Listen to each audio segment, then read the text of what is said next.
দক্ষিণ আফ্রিকার আদিবাসীদের ভাষা ইংনি। দেশটির নর্দার্ন কেপ প্রদেশের শহর উপিংটনের আদিবাসী নাগরিক ওমা ক্যাট্রিয়েসাউ আদিবাসীদের মধ্যে একমাত্র তিনি এখনও তার মাতৃভাষা এঙিতে কথা বলেন। যদিও এঙি ভাষা নিয়ে অন্যদের তিরস্কারের কারণে খুব ছোটবেলায় আদিবাসীদের অনেকেই এই ভাষায় কথা বলা ছেড়ে দিয়েছেন। এখন আর কিছুই ভালো লাগে না। নিজের ভাষা কথা বলার জন্য একজন মানুষের প্রয়োজন।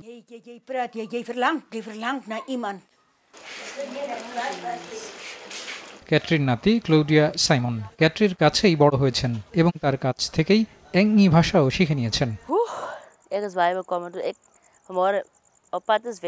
ভাষাটি সঠিকভাবে মূল্যায়িত হয়নি। যেখানে এই ভাষার থাকার কথা ছিল সেখানে নেই। আমরা এই ভাষা সম্পর্কে সবকিছু জানি না। একদিন ওমা আমাদের সঙ্গে আর থাকবে না, তখন ওমার সব কাজও ব্যর্থ হয়ে যাবে। বলতে গেলে সবকিছু হারিয়ে গেছে, নিজস্ব পরিচয়, ঐতিহ্য ও অস্তিত্ব। কারণ ভাষা ছাড়া একটা জাতির আর কি থাকতে পারে?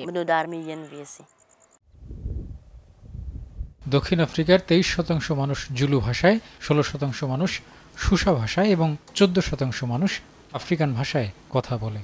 আফ্রিকার দক্ষিণাঞ্চলের কয়েক দল শিকারী এং ভাষায় কথা বলতো এবং এটা ছিল ইউরোপিয়ান উপনিবেশবাদীরা আসারও আগে। এই আদিবাসীরা অনেকগুলো ভাষায় কথা বলতো, যার অনেকগুলোই বিলুপ্ত হয়ে গেছে।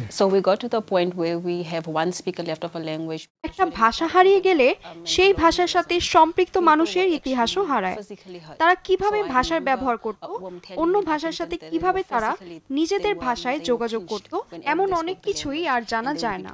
আমরা দেখেছি এমন পরিস্থিতির উদ্ভব হচ্ছে যখন নিজস্ব আদিবাসী ভাষায় কথা বলার জন্য মাত্র একজন মানুষ অবশিষ্ট আছে। কারণ একটা সময় ছিল যখন বর্ণবাদ এবং উপনিবেশিক শাসন ছিল, যখন অনেক অত্যাচার হয়েছে।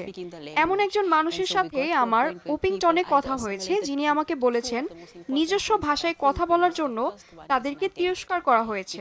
এমনকি কেউ কেউ তাদের বলেছে আমরা এ ভাষায় এখানে কথা বলি না।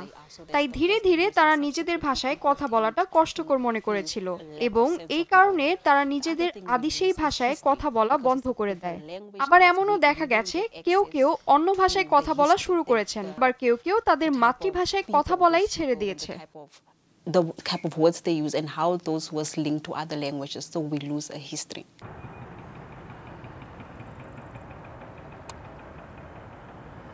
ওমা ক্যাটরিনা এসাউয়ের 2 বোন এখনও বেঁচে আছেন, তবে তারা অ্যাঙি ভাষায় কথা বলেন না। এসাউয়ের জানা মতে তার বয়সে আর কেউ এ ভাষায় কথা বলেন না।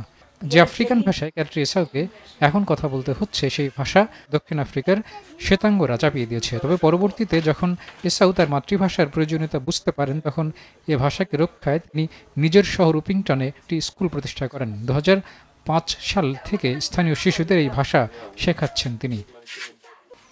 আমি আমার ভাষাকে ভালোবাসি। আমি এঙি ভাষা নিয়ে বেঁচে থাকতে চাই। কাজী আমদাদ, দেশ টিভি।